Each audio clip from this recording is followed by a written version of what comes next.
Hi, my name is Bill, and today I'm going to be showing you how to replace the idler spacer in your dryer. The reason why you might have to do this is because it's lost or damaged, causing the dryer to be noisy when running.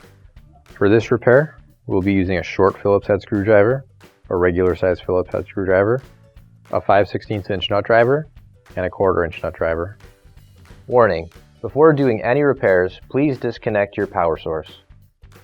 So this is our dryer that we're going to be using for this demonstration. It's a Maytag. Keep in mind your dryer might be a little bit different than what we've got here, but the same technique should still apply. The first thing you want to do is make sure you turn your gas off. So I'll be using a Phillips head screwdriver, and it's our little short stubby guy because we're dealing with an awkward angle and not a lot of space.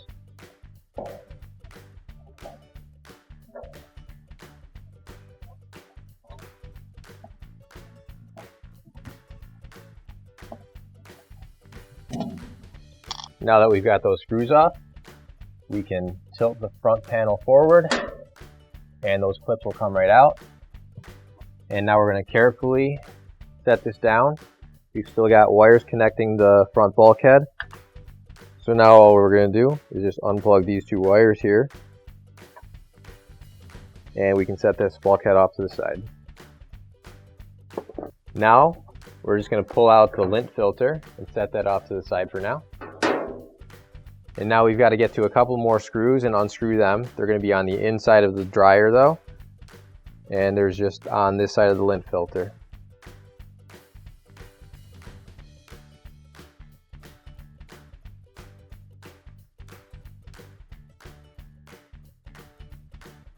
And now we've just got one more screw in the middle, which is a Phillips head screw. There we go. And now we've got one more screw that's holding this on. So we're just going to remove these two screws here, and the whole entire piece should just come right off.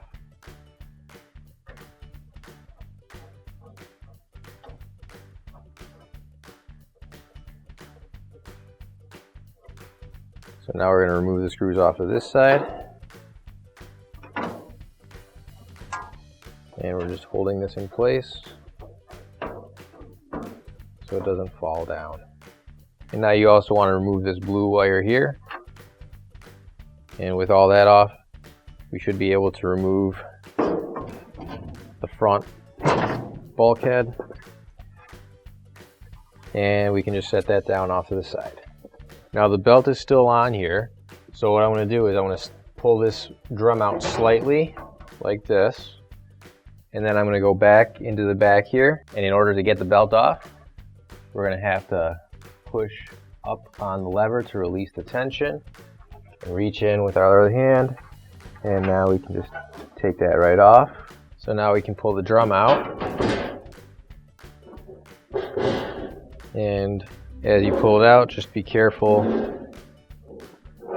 that you don't get the belt caught on anything else. And if you do, just reach in there and get it out. So this piece right here with the wheel on it is our idler pulley arm. So what we need to do to get this out is we've got to get the spring out here first. And so all we have to do is just stretch that a little bit, twist that comes right off. Use our 5/16 nut driver on the bottom screw here.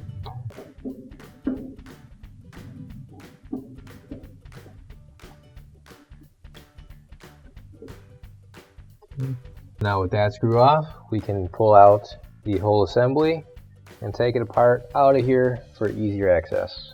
So on the back of the pulley arm here, we have this spacer, and in order to remove that, we're going to use a 1/4 inch nut driver, and we're going to take that screw off.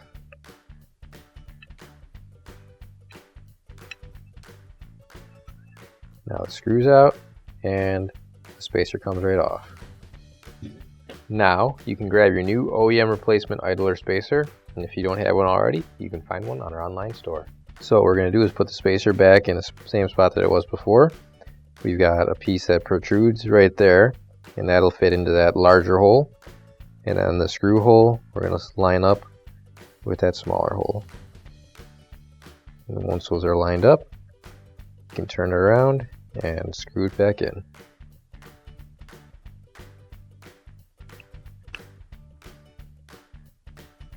There we go. So now we're going to put the entire pulley assembly back into place.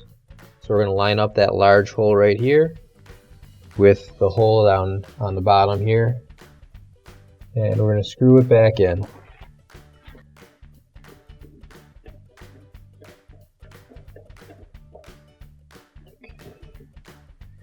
And once we've got that screwed in, we can reattach the spring. So just make sure if the spring does come out, there's a hole right in the bottom of the frame here. So just make sure that the spring goes into that hole. And then pull it up and reattach it to the pulley arm. And now we can put the drum back into the machine. And as we put the drum into the machine, just going to want to make sure your belt goes along with it and doesn't get caught on anything once again, because it's pretty loose on here.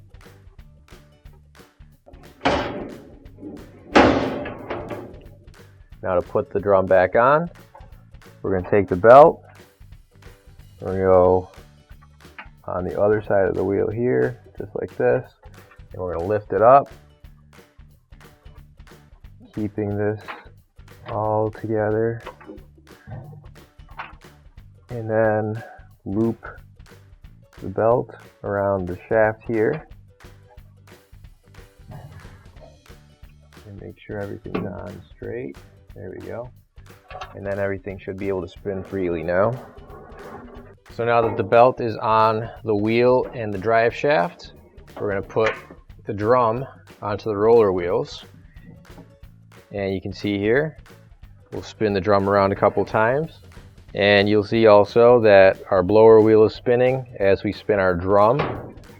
So once you got that, you know that you got it in the right way.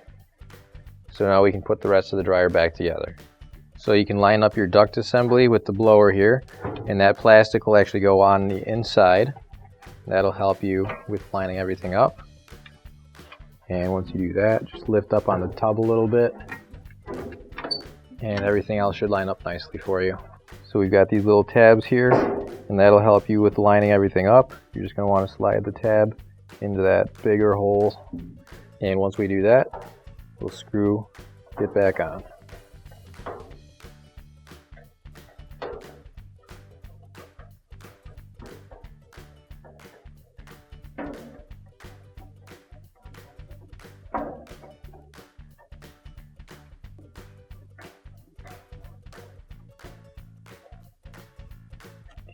And now we'll plug the blue wire back in here.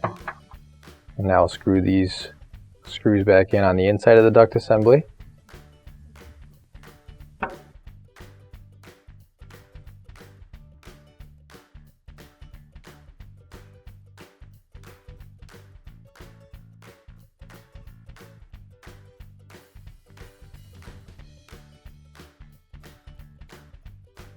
Now I can put the filter back in.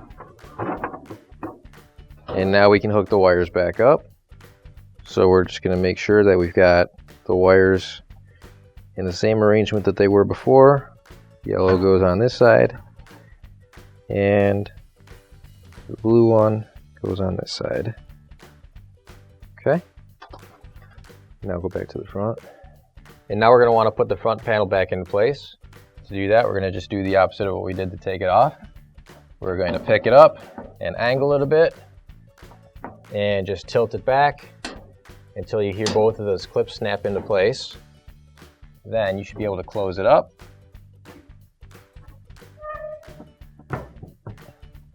And now we can screw the bottom back in. So you're just going to want to make sure your panel's pushed in all the way. And once you do that, you should be able to get your screw started in the hole. There we go. And now we can just screw it back in.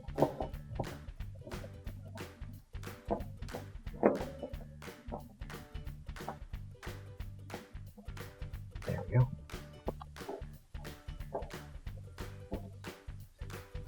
And once that's screwed in, you can plug everything else back in and your repair is complete. Now we can turn our gas back on. Finally, don't forget to plug in your appliance.